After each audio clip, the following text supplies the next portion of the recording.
Happy Valentine's Day, rolling into the weekend, and for a lot of folks going to be eating out this evening. Just be aware, we have cooled down slightly already, just below the 50-degree mark. Most of the viewing area feeling slightly cooler because of that high humidity we have in place. There's actually some drizzle falling at my house when I came back to work this afternoon, so just be aware, drizzle in pockets. Some fog could be forming here in the coming hours. All the way through tomorrow morning, we have that high humidity in place, and nothing is going to change about that, at least not for the time being. Current radar, though, not picking up a ton of accumulating rainfall. It is just that drizzle that I notated.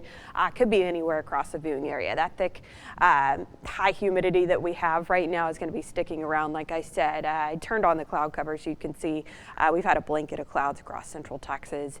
Nothing will change about that either in the overnight hours. So just be aware that visibility could be down at times. So just below the 50-degree mark is where we're starting out here on this Futurecast.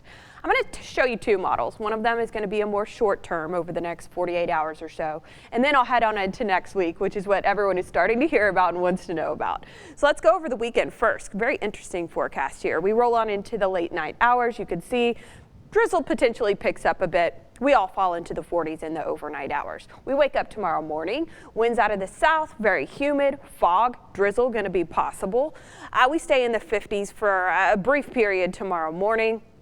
Clouds start to pick up and leave the viewing area from west to east. A cold front is going to approach our far western and northwestern quadrant, probably sometime around early afternoon. So in the morning hours, it's going to be kind of like it is now. We're going to be sitting in the 50s, very humid, winds out of the south. By late afternoon, early evening, that cold front approaches and then moves across the viewing area. Rumbles of thunder possible, especially if you're in East Texas, traveling to East Texas for some reason. And our far eastern line of counties could see an isolated thunderstorm or two. For a lot of us, it's just going to be that drizzle in the morning and then out of here. The sun will come out tomorrow afternoon. Winds will be out of the north once the cold front does reach your area. The winds are going to be a story, unfortunately, as we roll on into Sunday morning. It is going to be much colder. As you can see, rain will clear out for Sunday, though. It's just going to be much cooler than Saturday. You can see that threat of severe weather has significantly gone down for tomorrow, so that is the good news. Long-term models. So we get through the weekend. It is much cooler Sunday, like I said. We roll into Monday. It's going to be calm before the Arctic blast gets here.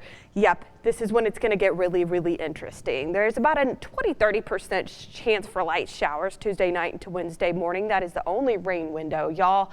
It is going to be very cold. Potentially 36 to 48-hour period between Tuesday and Thursday of next week. You definitely want to stick with this forecast because, as you can see, we could remain below the freezing point with wind chills right around 10 degrees or maybe even under that. Very interesting stuff here, you guys. When you start to see numbers like that, your ears perk up. All right, Whitney, thank you.